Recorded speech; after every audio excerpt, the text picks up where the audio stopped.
speak out after their mother, who worked as an Uber driver, is killed in a crash. And we're just 5 days away from Donald Trump's inauguration, and preparations are currently underway. We have a team headed to D.C. You're watching NBC4. Here's what's happening today in L.A.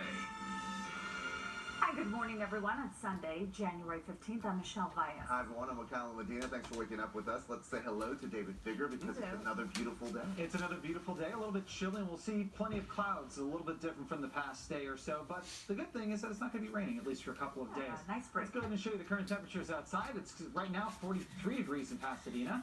We have 56 degrees in downtown LA, 44 degrees in Thousand Oaks, 48 in Oxnard, 39 degrees right now in Riverside, 19 degrees in Big Bear, and 33 degrees in Lancaster. This is what we're going to be seeing a lot of for today. This is San Fernando Valley. You see that kind of cloud deck overhead? Almost has that marine layer feel to it. It is sort of marine layer for today. We're looking at partly cloudy forecast. Triple cleared at the beaches, at least a little bit later on. Expect more mid-60s for today. The mountains, though, in the high desert, not looking at this cloud cover. Expect mostly sunny skies.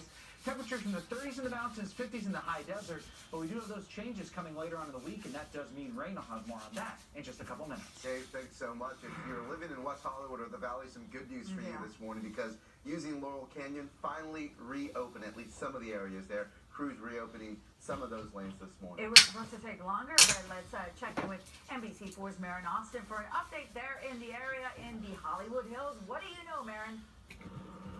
Michelle McCullough, good morning. Yeah, it's been 5 days at this point, and geologists have come by just within the past 24 hours and deemed that it's safe, at least in the southbound here, for cars to come in and drive by here in Laurel Canyon. But only the southbound lane is reopened right now, and you can see right here the city has added temporary concrete K-rails directing all southbound traffic to just one lane here. This is all in an attempt to keep cars away from from passing this massive mess that is still spilling onto the roadway here. Now, NBC4 first covered the problem when it began last Wednesday, when part of the Hollywood Hills home concrete foundation tumbled down a hillside. Since then, again, concrete K-rails have been installed. City officials have also restriped some of the lines directing all traffic to one lane. They say that contractors have removed what's left of the deck, and at 8 p.m. last night, they reopened one lane. However, northbound Laurel Canyon between Kirkwood and Mount Olympic is still closed this morning.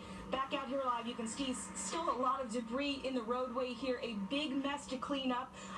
City officials say don't expect both lanes to reopen until at least Monday or Tuesday, which could put this at a total of 5 to 6 days as far as a delay for people trying to get through Laurel Canyon. For now, we're live in the Hollywood Hills. I'm Marin Austin for Today in LA. Matt, thank you very much. And this just in, crews were on the scene of a public sulfuric acid leak in Burbank. This was happening at the Public Service Department building on North Lake Street. The Verdugo Fire Dispatch tells us a 1,000-gallon tank of sulfuric acid was leaking out of the building. And fortunately, crews here got it under control just about an hour ago and are now clearing the scene. Well, new this morning, firefighters worked quickly to put out this house fire over in East Hollywood. Crews responded just after 1 o'clock this morning to that single-story fire, on Rosewood. You can see smoke pouring out of the house. Firefighters knocked down the fire in just about 30 minutes. Certainly some good news there. Luckily, no one was hurt, but investigators are now looking for what started that fire. Two young sisters are just heartbroken and speaking out about their mother, an Uber driver who died in a violent crash in South LA. This was breaking news right here on Today in LA yesterday. The LAPD says Felicia Parker Iverson was driving a rideshare passenger when surveillance video appears to show another driver T-boned her car. The 52-year-old mother died in this accident. Paramedics took her passenger to the hospital with serious injuries as well. Well, this morning, the LAPD says it's unclear who ran that red light there. But officers did arrest the other after police say the driver tried to run away. Felicia's daughter spoke only to NBC4. They tell us their mom was a rock and worked as a counselor technician at Fontana A.B. Miller High School and as an Uber and Lyft driver. Before she left for work, didn't get to hug her, tell her goodbye, or kiss her. And I feel like what hurts me the most is the fact that she did it for us. Like, if I could have had a better job to help, to pay for what I needed for me, then she would be here. So sad. Hearing those two little sisters there. The LAPD says the other driver now faces felony hit-and-run charges. The police are searching for a killer who gunned down a man over in Inglewood. The shooting happened just before 1 o'clock Saturday on Inglewood Avenue, south of Century Boulevard. The LA County Sheriff's Department says they found a victim shot dead at the scene. The Sheriff's Department hasn't confirmed if this is a gang-related shooting. Several neighbors tell us they heard at least 7 gunshots. Sounds like pop-pum. I'm not paying attention. I'm not paying attention of that. And then suddenly when I look outside, people running. Inglewood at 104th Street is now closed off as sheriff's homicide detectives continue their investigation there. Well, an investigation is currently underway after a deadly shooting over in the Inland Empire. Newsdropper 4 flew over the scene last night on Newcomb Street over in the city of Highland. San Bernardino County Sheriff's deputies have confirmed that to us that 2 people were killed. It's not clear just what led to the shooting. Also, no information yet on a possible suspect or suspects. Okay, families in Whittier are back home after a tense standoff between an armed man and deputies in Whittier. We're told that man, who was wanted for assault, was arrested on Bona Vista Lane near Lambert Avenue last night. Deputies had evacuated people there living nearby at around 5 on Saturday night. They brought in a crisis negotiation team to help bring it all to an end. And LA firefighters took to the water when a commercial fishing boat caught on fire at a terminal island. This was last night. It took close to an hour to bring the fire under control last night. This was a 70-foot fishing trailer.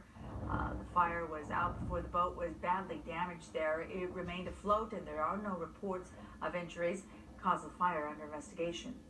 Well, we are just 5 days away from Donald Trump's inauguration, and today is the 2017 inaugurational dress rehearsal over at the Capitol. Organizers will use stand-ins for the president-elect, the vice president-elect, and their wives.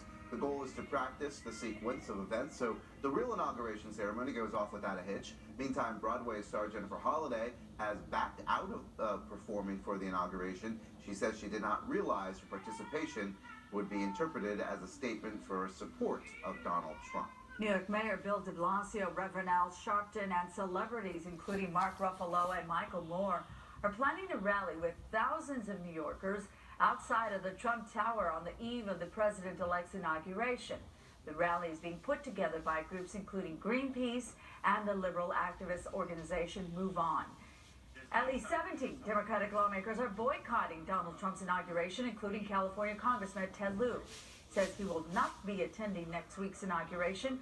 Lieu, a Democrat from the South Bay, issued a statement yesterday saying that he believes President-elect Trump will be in violation of the Constitution when he takes the oath of office because of his global business holdings.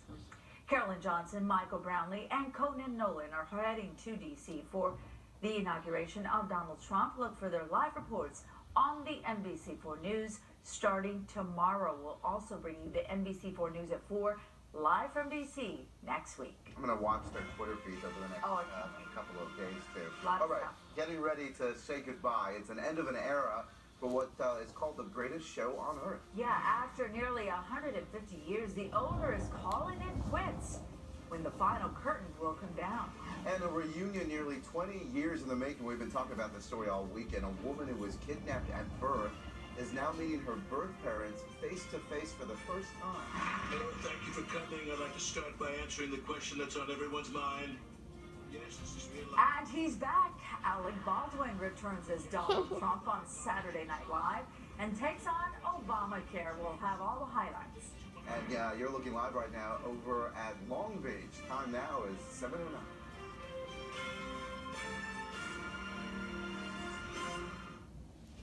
News is brought to you in part by your Southern California Lexus dealer.